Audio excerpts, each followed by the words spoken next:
Bonjour à tous, nous revoici pour le 3e épisode de ce podcast sur la vie de Shirin au Liban. Et aujourd'hui, nous attaquons une nouvelle partie de sa vie. Donc elle quitte Badawi pour aller dans un nouveau quartier. Bonjour Shirin. Bonjour Pierre. Alors, peux-tu nous raconter? Avec plaisir, oui. Alors, je vais te raconter la suite. Un jour, on était chez nous, dans notre appartement à Badawi. Je me rappelle très très bien que mon papa a reçu un coup de fil.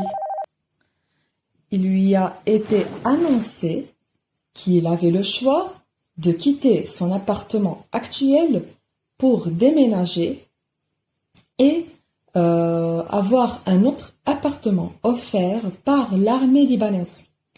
Parce que mon père était un officier de l'armée libanaise. Voilà. Et mon père a accepté. Nous, bien sûr, nous n'avions même pas le choix de refuser ou d'accepter. Même maman n'avait pas le choix. Donc, voilà, on a déménagé. Mais en effet, notre vie a beaucoup changé. Je veux dire que notre vie a radicalement changé même. Parce que nous avons quitté un quartier très bruyant, vif, et un quartier où nous avions beaucoup d'amour.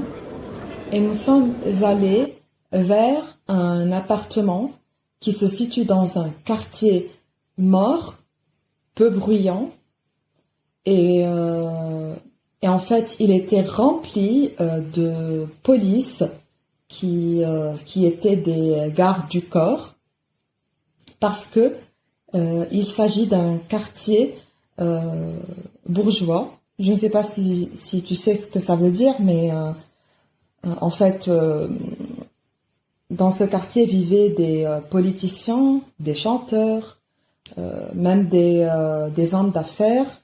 Et donc, il n'y avait vraiment pas cette vie sociale.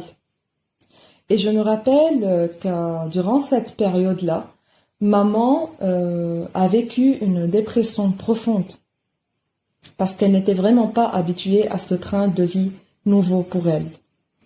Donc, c'était une période assez difficile pour nous tous, mais c'est notamment et surtout pour maman, qui a dû même prendre des somnifères et des calmants pour qu'elle puisse s'adapter à sa nouvelle vie.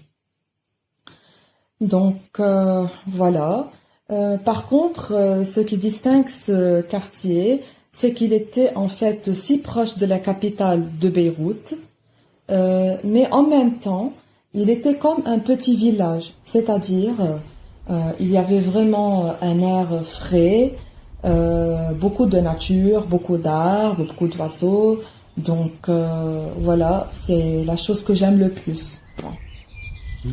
Et il y avait des trottoirs? Il y avait des trottoirs. C'est un peu bizarre parce que là-bas, dans ce quartier qui s'appelle Hazmiye, c'est un quartier où tu ne trouves vraiment aucune ordure sur le sol.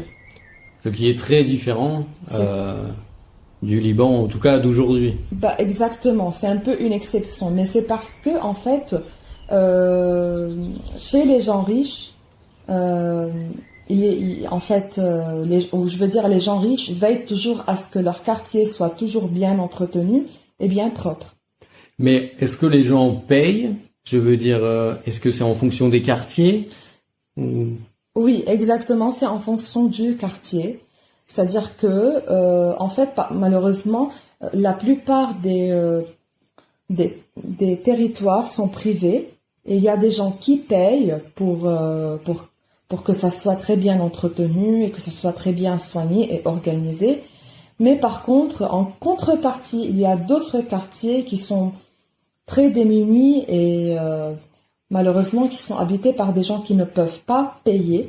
Et par contre, tu trouves les poubelles et les poubelles qui sont inexistantes et les ordures partout, voilà, sur le trottoir. D'accord. Merci beaucoup, Shirin. Je t'en prie, Pierre. Passe une bonne journée. Merci, toi aussi.